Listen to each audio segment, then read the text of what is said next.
Hai semua, kali ini saya buat bolu kukus mekar pandan yang mudah dan simple banget. Saya gunakan metode all in one dalam mencampurkannya. Hasilnya mekar sempurna dan lembutnya selembut kapas.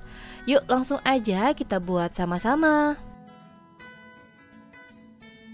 Pertama-tama siapkan wadah bersih, kemudian masukkan telur suhu ruang sebanyak 1 butir. Pastikan telurnya masih fresh. Kemudian tambahkan gula pasir sebanyak 9 sendok makan atau setara dengan 180 gram, SP sebanyak 1 sendok teh. Lalu saya menambahkan tepung terigu sebanyak 20 sendok makan atau setara dengan 200 gram. Kemudian tambahkan garam setengah sendok teh dan vanili sebanyak setengah sendok teh. Selanjutnya saya tambahkan santan sebanyak 150 ml atau setara dengan 17 sendok makan. Selanjutnya kita mixer. Sebelum di mixer kita aduk-aduk terlebih dahulu bahannya supaya tepungnya tidak berterbangan kemana-mana. Dan gunakan speed rendah untuk mencampurkannya. Dan kalau udah tercampur rata, kita naikkan speednya ke speed yang paling tinggi.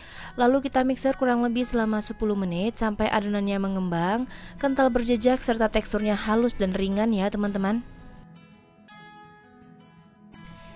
Jika menggunakan metode all in one, pastikan menggunakan bahan-bahan yang fresh serta dimixer dengan waktu yang tepat. Dan untuk tekstur hasil akhirnya itu dia kental berjejak, dan kalau kita angkat dia akan meninggalkan jejak beberapa saat dan teksturnya halus serta ringan. Selanjutnya saya aduk menggunakan spatula untuk memastikan bahwa bahannya udah tercampur semua.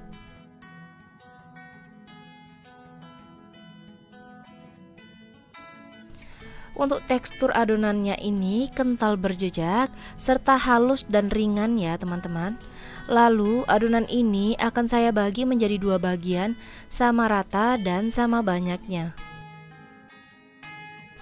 Untuk salah satu wadahnya saya beri pasta pandan secukupnya saja sesuai selera. Lalu kita aduk rata sampai semuanya tercampur. Pastikan tidak ada bahan yang mengendap pada bagian bawah supaya hasilnya tidak bantet ya teman-teman.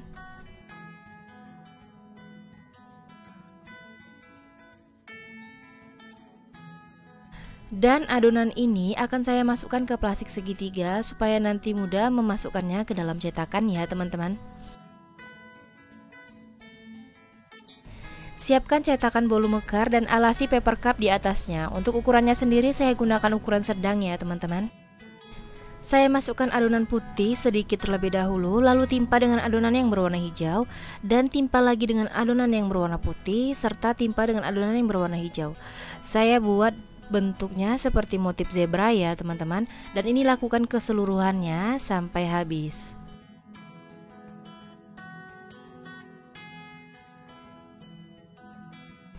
Supaya hasil bolu mekarnya merekah sempurna dan tidak ada yang bantet, pastikan saat mengisi adonan ke dalam cupnya, adonan benar-benar penuh ya teman-teman.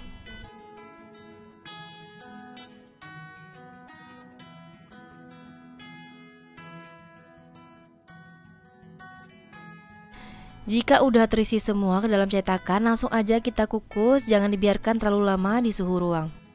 Sebelumnya kukusan udah saya panaskan terlebih dahulu, dan kalau gunakan kukusan biasa, tutup kukusannya dialasi dengan kain bersih.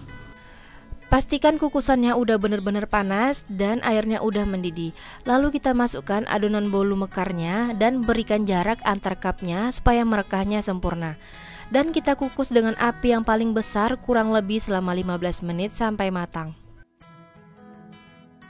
Setelah 15 menit dan bolu kukus mekarnya udah matang dan merekah semua, diamkan beberapa saat di dalam kukusan kurang lebih selama 1 atau 2 menit, baru keluarkan dari kukusan. Dan setelah dingin baru boleh dikeluarkan kuenya dari cetakan ya teman-teman. Bolu kukus mekarnya udah matang semua dan udah saya keluarkan dari cetakan. Satu resep ini saya dapat sebanyak 12 buah. Hasilnya lumayan banget ya teman-teman. Dan kalau dijualin lagi insya Allah laris manis ya. Bisa dilihat bolu kukus mekarnya ini merekah sempurna semua, tidak ada yang gagal ataupun bantet ya teman-teman. Kunci dari keberhasilan dalam membuat bolu kukus mekar ini adalah gunakan bahan-bahan yang masih fresh, konsistensi adonannya yang kental, halus dan ringan.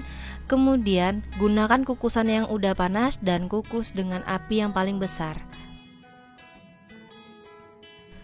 Untuk tekstur dari adonannya ini lembut banget saat saya belah. Bisa dilihat juga seratnya halus banget dan bolunya empuk banget saat saya tekan. Untuk rasanya ini enak banget, manisnya pas, gurih santannya kerasa, dan yang penting tidak amis sama sekali ya teman-teman. Resep ini wajib banget teman-teman cobain di rumah. Terima kasih sudah menonton video saya, semoga bermanfaat dan sampai jumpa di video selanjutnya.